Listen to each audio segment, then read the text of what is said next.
Charlotte, although she's young, but remarkably steady, shows more respect for the crown than Meghan ever demonstrated.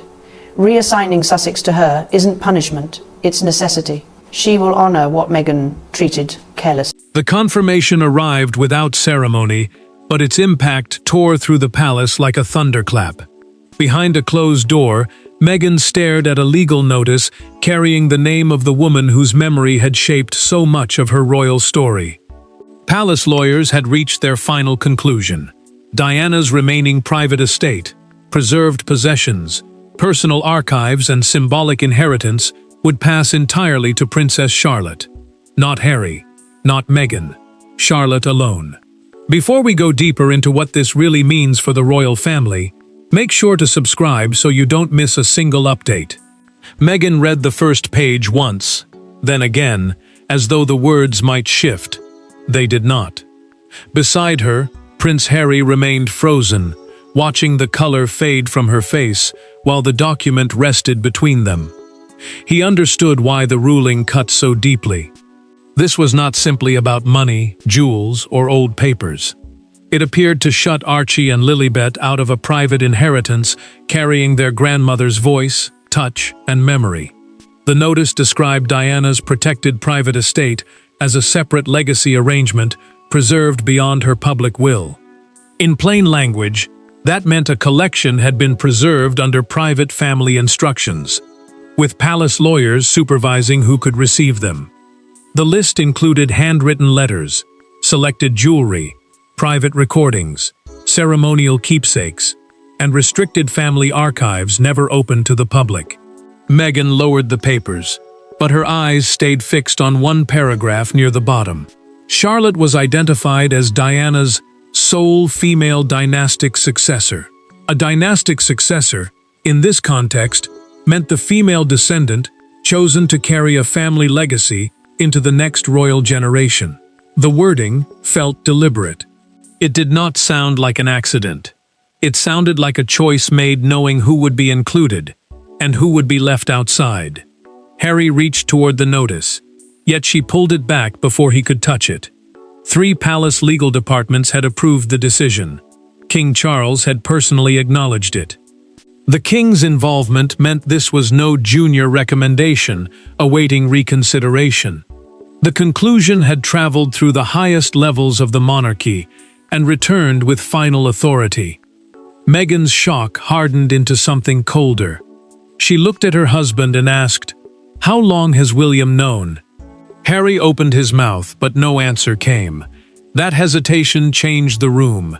It suggested the future king had known before the letter arrived, before the shock reached California, and perhaps long before Meghan understood that Diana's legacy was moving beyond her reach. And as Harry struggles to answer, the inheritance dispute stops being about property and becomes a confrontation between Diana's 2 sons, their wives, and the future of her memory. At the center of the ruling stood a child who had asked for none of it. Princess Charlotte was still young, protected from the legal language now dividing the adults around her. Yet Diana's name had suddenly been placed beside hers in permanent ink. For Catherine, the inheritance carried responsibility. For William, it reopened an old wound. For Harry and Meghan, it felt like a door had been locked against their branch of the family forever. Catherine closed the legal folder and kept one hand resting on its cover. The words inside named her daughter as the sole beneficiary, meaning the one person chosen to receive and protect the private collection. Charlotte's place mattered because she stood within the central line of succession, the direct family path through which the crown would one day pass from Charles to William and then to the next generation. William watched his wife carefully. He had expected relief, perhaps even pride, but she showed neither. Catherine told him their daughter must never believe she had defeated her cousins or taken something that should have belonged to them. Charlotte was inheriting responsibility, she insisted, not victory. The prince agreed, though Diana's name had already reopened memories he had spent years trying to control. Meghan felt the same ruling as a rejection. She stood beside the table in California, where the notice remained untouched, and told Harry that Archie and Lilibet were being treated as though their grandmother's history belonged to another family. Diana had long represented independence, persecution, motherhood, and survival in her mind. Losing access to that private legacy felt deeply personal. Harry tried to calm her, but his silence betrayed him again. He finally admitted that William had known for several weeks that the legal review favored Charlotte.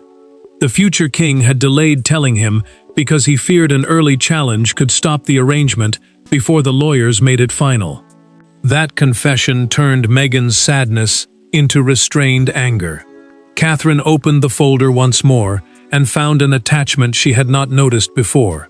The inheritance included a sealed collection of Diana's handwritten reflections, private documents containing thoughts that had never been shared publicly or even shown to her eldest son. William stared at the page, shaken by the knowledge that his daughter would one day read words from his mother that he himself had never been allowed to see. Harry lowered his voice and revealed through a recorded private conversation with Meghan that Charlotte's name had appeared before. This was not a new idea created by lawyers or palace officials. Years earlier, during one particular royal ceremony, something had happened that caused Diana's trustees to look at the young princess differently. That ceremony, remembered at the time as a quiet family occasion, would later be identified as the precise moment Diana's hidden legacy changed direction. The decision did not begin in a courtroom, a council chamber, or a solicitor's office. It began during a private remembrance ceremony at Kensington Palace, when Charlotte stepped forward and performed one small gesture that left the adults around her speechless. No cameras captured what happened. No public statement followed. But inside the family, that moment changed how Diana's guardians viewed the future of her personal legacy, and quietly set Meghan and Harry on the path toward exclusion. The room had been kept deliberately small. William stood beside Catherine, while Harry and Meghan remained only a few steps away. Charles had joined them with a handful of trusted estate representatives, people responsible for protecting Diana's remaining personal effects. A remembrance ceremony was a private family gathering, held to honor someone who had died, and this one carried unusual weight, because every person present understood how deeply her memory still shaped the monarchy. Charlotte moved before anyone expected her to. She placed a handwritten note beside Diana's photograph and looked up at her father. Then she asked whether she could someday look after Grandmama's things so nobody forgets her. The words were simple. Their effect was not. William dropped to one knee and took his daughter's hand. For a moment, he could not answer. Catherine saw the change in his face and understood that the question had reached a place he rarely allowed anyone to touch. Later, through a documented private account preserved by the family, the prince told his wife that Charlotte had spoken with the same instinctive tenderness he remembered in his mother. Meghan watched the exchange in silence, but the moment unsettled her. Diana's possessions had long been separated into three groups: items already inherited by her sons, objects loaned for public exhibitions, and a protected collection awaiting a future custodian. A custodian was not simply an owner, but the person trusted to preserve the collection and decide how it could be accessed. Charlotte's words suddenly made her appear like the natural choice. Harry felt Meghan's concern before she said anything. She leaned toward him and quietly insisted that Lilibet should also be represented in any future decision involving Diana's female descendants. He did not disagree, yet he warned that raising the issue during the ceremony would turn a child's innocent gesture into a family dispute. An elderly estate trustee noticed everything. He recorded Charlotte's exact words in the official remembrance notes, a written account used to preserve important details from private family events. Months later, those notes became the emotional foundation for the lawyer's recommendation that she should eventually protect the collection. Meghan refused to let the matter disappear. Through a formal private letter sent to the estate administrators, She requested that Diana's legacy be shared between Charlotte and Lilibet. The answer came back quietly but firmly. Her request was declined, then placed inside the permanent legal file. Years passed, but the letter remained. So did the hurt behind it. When Meghan finally enters the room with the rejected request in her hand, years of restrained resentment erupt into the confrontation the palace had worked desperately to prevent. There were no cameras, no secretaries, and no carefully prepared statements when Meghan and William finally faced one another. Only a polished table stood between them, carrying the legal file that had reopened every wound surrounding Diana. Meghan arrived determined to demand an explanation. William entered prepared to defend his daughter. Within minutes, the conversation was no longer about inheritance. It was about loyalty, exile, motherhood, and which family had the right to carry Diana's name forward. Harry had requested the meeting after the rejected letter resurfaced, and every aide had been dismissed before the door closed.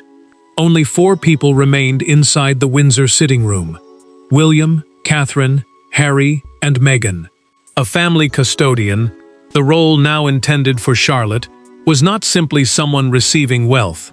It meant becoming the permanent guardian of Diana's protected possessions, under strict rules, controlling access, preservation, and future use. William spoke first. He said Charlotte was not being rewarded, and was not being handed a private fortune. The prince insisted that his daughter was being given a burden, one designed to keep the collection together, rather than break it into competing claims. Meghan listened without interrupting, but the rejected request remained clenched in her hand. Meghan slid the letter across the table and pressed one finger against the refusal. She asked why Lilibet had never been seriously considered. Her voice remained calm, yet her hand trembled as she spoke. The pain was larger than one decision. To her, the rejection suggested that one granddaughter belonged inside Diana's legacy, while another remained permanently outside it. William pushed his chair back. He said his mother's memory could not be divided according to modern grievances or used to settle arguments created years after her death. Harry rose immediately. He accused his brother of hiding exclusion behind succession, the formal order deciding which royal family members stand closest to the throne. The future king answered that blood had never been the problem. Trust had. Catherine stepped between the anger before it became something worse. Through a documented account of the private meeting, she revealed that she had argued for Archie and Lilibet to receive personal keepsakes. Palace lawyers had rejected the idea because dividing the protected collection could create later disputes over ownership, publication rights, or commercial use. Her effort had failed, but her concern had been real. Meghan turned back toward William and asked the question no one wanted spoken aloud. Did the family believe she planned to profit from Diana? He did not answer directly. The silence was brutal. It carried more judgment than any prepared accusation could have delivered. Harry placed both palms on the table and demanded that his brother look him in the eye. William did. Then he said, "This is about protecting what remains." Catherine ended the confrontation with one final truth. Her husband had not possessed the final authority. The decisive signature had come from Charles after a private legal briefing. That revelation shifts Meghan's anger away from William and toward the one man whose signature transformed family preference into an irreversible royal command. King Charles did not sign the document quickly. According to the official record, he read the final page, removed his glasses, and sat motionless while the palace lawyers waited. The decision placed Diana's most private legacy in the hands of his granddaughter, but it also risked deepening the fracture between his sons. When the pen finally touched the paper, Charles was not merely approving an inheritance. He was choosing which danger the monarchy could survive. Charles had been given the final authority because the protected collection was tied to royal archives, family trusts, palace-controlled storage, and private agreements governing future custodianship. A family trust was a legal arrangement, used to preserve property for selected relatives, while custodianship meant holding responsibility for an inheritance without treating it as ordinary personal wealth. That structure placed the burden directly on the monarch. The legal team offered three choices. The collection could be divided among Diana's grandchildren, transferred jointly to William and Harry, or placed under one future custodian within the direct royal line. Each option carried danger. Division risked breaking the archive apart. Joint control risked endless conflict. A single guardian offered stability, but it would leave others feeling pushed aside. Charles read the recommendation alone before summoning his senior solicitor. He paused when he reached Harry's name and asked whether any amendment could stop his younger son from feeling rejected. The lawyer answered through a documented legal account that shared authority would create permanent disputes over access, publication rights, exhibitions, and commercial use. Every disagreement could become another public battle. The king remembered how badly the relationship between his sons had already collapsed. William and Harry had once stood together beneath the same grief, yet years of accusation had turned that bond into distance. Giving them joint control over Diana's private words could trap her memory inside the very conflict that had divided them. Charles understood that one decision might hurt Harry now, but the wrong decision could damage everyone for decades. Charles reached for the pen, then stopped. He added a handwritten condition requiring Charlotte to preserve access for all of Diana's grandchildren once they reached adulthood. Ownership and final authority would remain with her, but George, Louis, Archie, and Lilibet could never be completely shut out. The monarch added a second restriction. Nothing in the collection could be sold, privately licensed, or used for commercial storytelling. The order was absolute. Diana's letters, recordings, jewelry, and private reflections were to remain protected from profit, pressure, and public exploitation. That condition carried the palace's deepest fear. Yet when Meghan learned what had been written, she did not see protection. She saw suspicion. She saw a warning aimed directly at her. The signature may have ended the legal debate, but the handwritten restrictions ignite a far more dangerous emotional battle over trust, reputation, and humiliation. Meghan had prepared herself to lose a legal argument. She had not prepared to discover that the palace had written its distrust into the conditions of Diana's inheritance. When Harry explained the ban on commercial use, she stood without speaking and walked toward the window. For several long seconds, she refused to turn around. The message seemed brutally clear. Charlotte was trusted to preserve Diana's story, while Meghan was viewed as a threat to its survival. Harry had returned from Windsor carrying the full weight of Charles's conditions. Nothing from the protected collection could be sold, privately licensed, adapted, or used in commercial storytelling. In simple terms, the rule blocked anyone from turning Diana's letters, recordings, or personal possessions into paid projects. It also prevented the couple from seeking shared custodianship or future access on behalf of Archie and Lilibet. Meghan listened without interrupting. Then she slipped off her wedding ring and rubbed the skin beneath it, a small movement that revealed how tightly she had been holding herself together. She finally turned toward her husband and asked whether his father truly believed she would turn Diana's private letters into entertainment. Harry answered quickly. The restrictions applied to everyone, he said, not just them.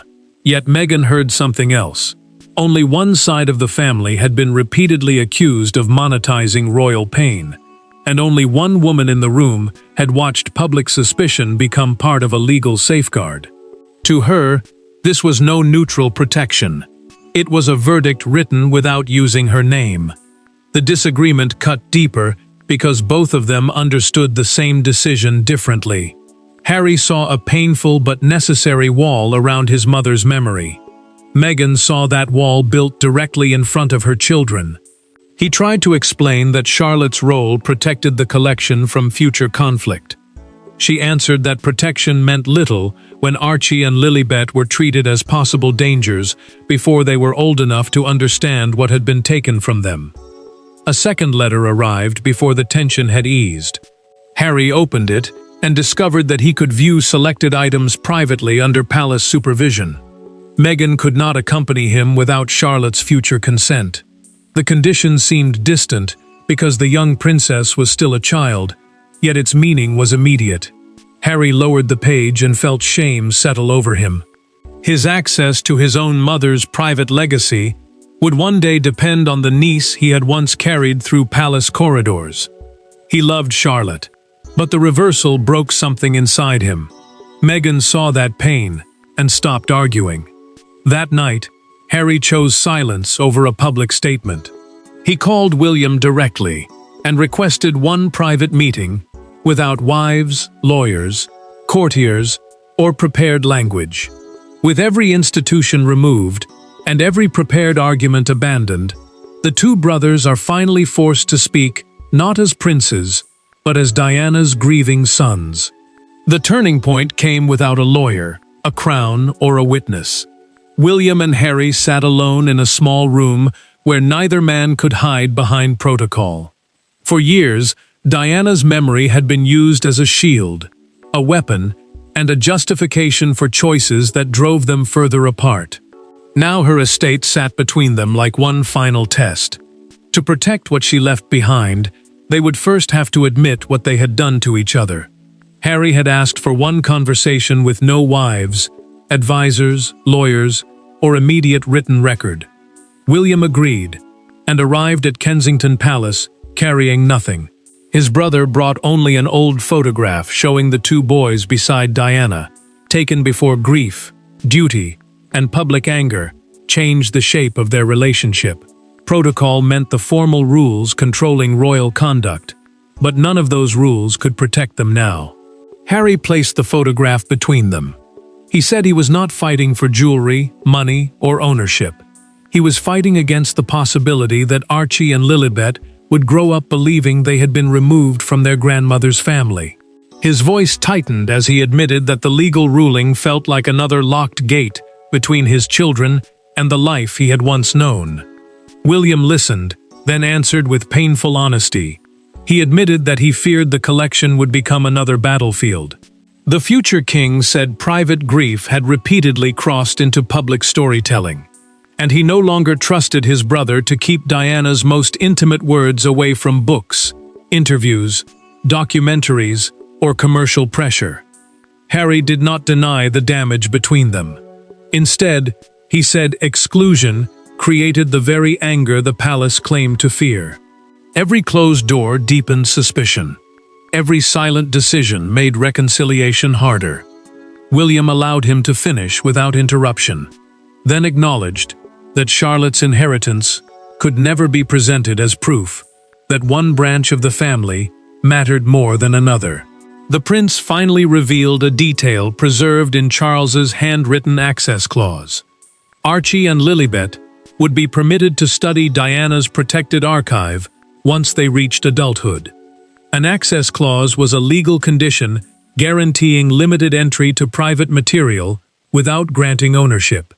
The children would not control the collection, but they would not be erased from it. Harry offered one condition of his own. He would not challenge Charlotte's custodianship if William personally promised that every grandchild would know Diana as family, not as palace property. The request hung between them until the future king reached across the table and picked up the photograph. William promised that Charlotte would inherit responsibility, but all of Diana's grandchildren would inherit her story together.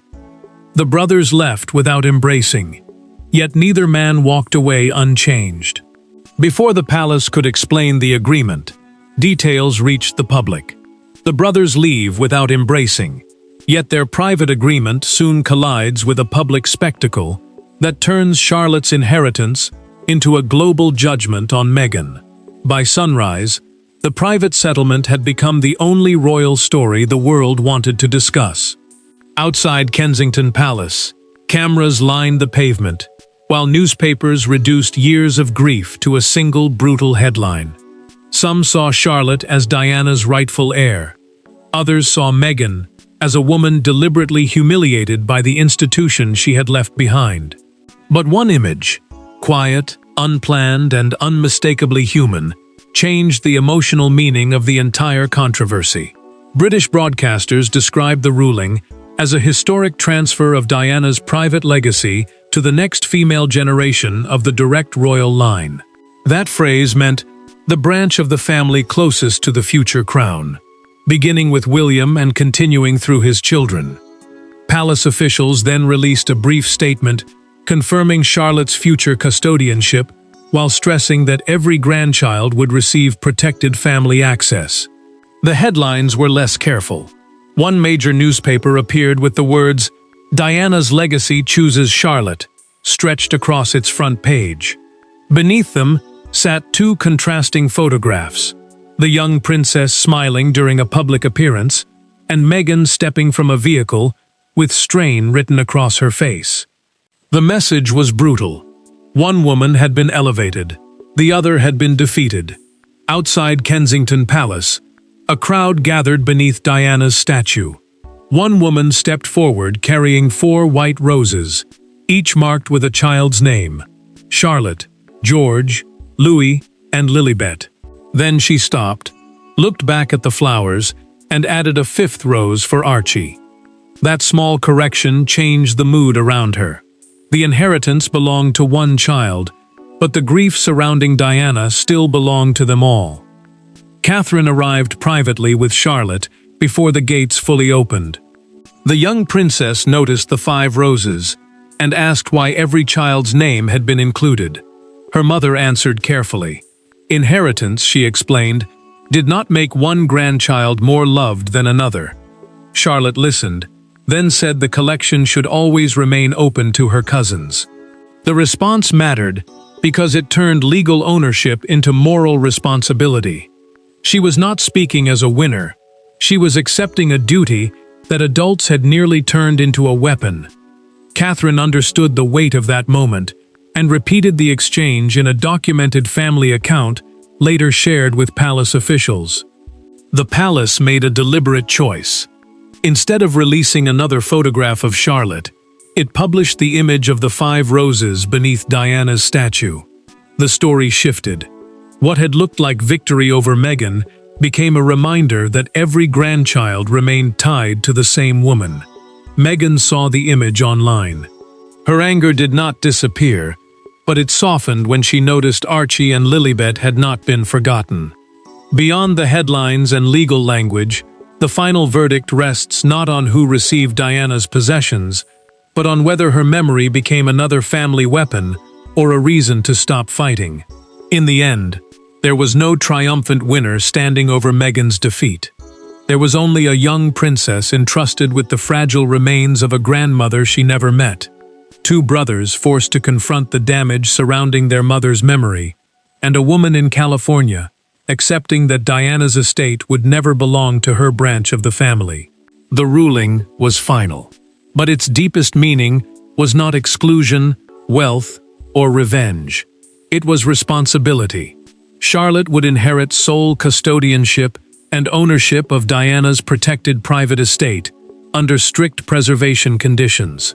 Custodianship meant she would guard the collection, control its care, and protect its future without treating it as ordinary personal property. The ruling remained unchanged, but the handwritten safeguards added by Charles ensured the archive could never become a prize for one branch of the family. Archie, Lilibet, George, and Louis would still receive guaranteed access once they reached adulthood. They could study the letters, listen to the recordings, and understand the private woman behind the public memory. Yet none of them could sell, divide, commercialize, or independently control the material. Diana's voice would remain protected from every side. Meghan finally stopped pursuing a challenge after Harry explained the promise he had made to William. The decision still hurt. She had wanted a direct legal connection between her children and the woman whose courage had shaped so much of her own royal identity. But she also understood that continuing the fight could turn one grandmother's memory into a permanent war among 5 grandchildren. Harry sat beside his wife and told her that Archie and Lilibet did not need possession of Diana's belongings to inherit what mattered most. Her compassion could live in how they treated others. Her courage could survive in the choices they made. Her refusal to remain silent could become part of their own strength.